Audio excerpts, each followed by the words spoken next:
B प्राक ने मुझसे interview में एक और बात कही। हाँ। उन्होंने कहा फिलहाल 3 आते ही कई लोग घर टूटने वाले हैं। हाँ, टूट जाएंगे भाई। फिलहाल 3 मैंने 2015 में लिखा था, जब मैं ऑस्ट्रेलिया गया था।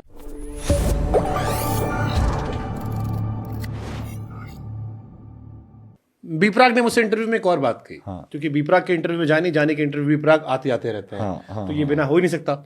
उन्होंने कहा फिलहाल 3 आते ही कई लोग घर टूटने वाले हैं। हाँ, टूट जाएंगे भाई। मुझे फिलहाल 1 के टाइम भी बहुत फ़ोन आए थे।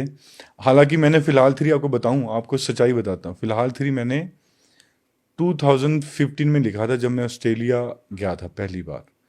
तब की बात है, तब मैं किसी रिलेशनशिप में भी नहीं था। आई थिंक मैं नहीं था, तब मैंने लिखा था। मैंने अपने आसपास, मेरा एक दोस्त था बहुत, उसका नाम नहीं ले सकता मैं, उसकी ज़िंदगी में मैंने कुछ ऐसा होता देखा। 2015 मैंने वो गाना लिखा। अब जाके मुझे बी प्राक भाई ने बोला कि वो गाना करना नहीं तो पड़ेगा। फिलहाल 3 इज इंस्पायर्ड बाय जानीज लाइफ या दोस्त की लाइफ? पाजी वो दो, अब सोचना 2015 में तो मेरी शादी भी नहीं हुई थी। नहीं बट हाँ, दिल टूटने वाले पॉइंट ऑफ व्यू से पूछा। उसका मैं बता, जो उसका एक अंतरा वो मेरी लाइफ से इंस्पायर्ड है टोटली। बाकी सारा गाना वो मेरे दोस्त की लाइफ से, वो मिक्स है भाई। ठीक है, कुछ तो ये भाभी डांटे ना इसलिए बोल दे रहा हूँ। कुछ तो एक टाइम पे बी प्राक भाई से भी इंस्पायर है वो तो कहते मेरा तो दिल ही नहीं टूटा। अरे सर, बी प्राक का दिल टूटा है। चोर थोड़ी बताता है हमने चोरी करी है। ऐसे और तो मैंने उनसे पूछा, मैं कहा इतना दर्द है ऐसा कैसे? नहीं भाई जी, मेरा तो कभी दिल ही नहीं टूटा, मेरी लाइफ तो नॉर्मल थी, जानी की लाइफ मेरा। उन्होंने अपना कहा कि कभी दिल नहीं टूटा कुछ। नहीं भाई, ऐसा चाहो कोई चीज़ और बताता हूँ मैं अपने बारे में। जिनको लगता है ना कि मेरा कभी दिल टूटा एज सीरियस, मेरा एज सीरियस कभी दिल टूटा ही नहीं। मैंने तोड़े ज़रूर होंगे, टूटा मेरा किसने दिल नहीं तोड़ा। मैं आज आपको आपके सामने बता रहा हूँ कि मुझे कोई ऐसे छोड़ गया था, मुझे कोई धोखा दे गया था, नहीं। तो फिर ये कैसे आया मैं किसी और का हूं फिलहाल कि तेरा हो जाऊं?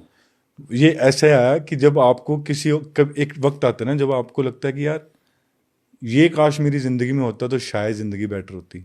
मोमेंट्स आते हैं आपकी ज़िंदगी में जब आपको लगता है कि काश ऐसा हो जाता, तब वो गाना जन्मा था। ठीक है, तो फिर आपको लगता है कि and this time you were married? उससे पहले की 2017, हाँ उसी टाइम की बात है, 17 की बात है। तो ऐसा नहीं था कि मैंने उसके बाद ये ऐसी चीज़ लिखी। मैं ट्रायंगल लव स्टोरी पे शुरू से लिखने में बड़ा दिलचस्प रहता था कि मैंने लिखना है। और सिर्फ मेरी कहानी की बात तो है ही नहीं है। अगर किसी को लगता है कि मेरी कहानी नहीं है, फिलहाल जब आया वो मुझे बताओ फिलहाल 1 बिलियन क्यों है? इसीलिए क्योंकि वो सिर्फ मेरी कहानी तो नहीं हो सकती ना भाई। हाँ, मतलब हर वो दिल टूटा इंसान जिसके लैपटॉप का मोबाइल का पासवर्ड आज भी कोई और है। आज भी कोई और है। जिंदगी में इंसान की जिंदगी में हमेशा एक बार ऐसा जरूर होता है, चाहे वो लड़की हो चाहे वो लड़का हो, उसको एक बार जरूर लगता है कि जिंदगी बेहतर हो सकती थी, शायद इसके साथ बेहतर हो जाती।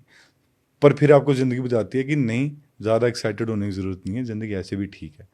पर हर जिंदगी में एक बार जरूर ऐसे होता है पत्नी भाई। कितनी भी अच्छी हो, लोग प्रेयसी को ही याद रखते हैं। ये दुनिया जानती है भाई, ये दुनिया जानती है, ये दुनिया जानती। तो मैं इंसान हूं ना भाई, मेरे भी ये थॉट आया एक टाइम पे कि यार शायद जिंदगी कुछ और हो सकती थी। पर जैसे मुझे सपोर्ट किया गया मेरी फैमिली की तरफ से, मुझे लग रहा है कि नहीं, जिंदगी यही होनी चाहिए थी। चलो पहली बार लिख दिया कि मैं किसी और का हूं फिलहाल। हालांकि लोगों का दिमाग खराब हो गया था कि ये क्या लिखा गया है, क्यों लिखा गया है। और क्योंकि अक्षय कुमार का फेस था तो और वो वाइडर होता चला गया कि मैं किसी और का हूं फिलहाल कि तेरा हो जाऊं। फिर सेकेंड टाइम पे ये क्यों आया? क्या तुम अब भी हमसे मोहब्बत करते हो? तो भाई वो स्टोरी बनानी थी ना। अब वो क्या था ना, अब मैं बताता हूँ। फिलहाल 2 इज टोटली फिक्शनरी। जो मुझे ये था कि यार अब इसका पार्ट 2 बनाना है, तो मैं सोच रहा था, तब मैं गोवा था, तो मैं सोच रहा हूँ डे नाइट सोच रहा हूँ क्या लिखूं। तो ये इसका जन्म हुआ है इन बातों का। तो लिखा, सबको बहुत पसंद आया।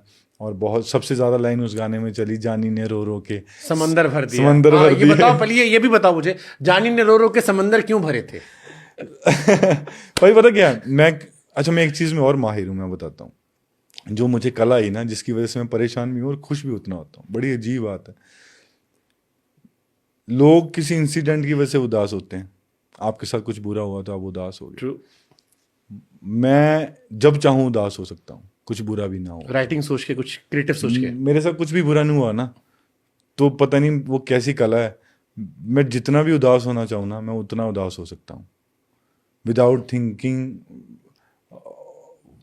ऑफ एनीवन, मैं उदास हो सकता हूँ। और मैं मल्टीपल टाइम्स ऐसे करा है मैंने कि यार नहीं, मुझे अब कुछ इमोशनल लिखना है तो उदास होना है, तो पता नहीं वो कैसी उदासी मेरे साथ चिपकी हुई है,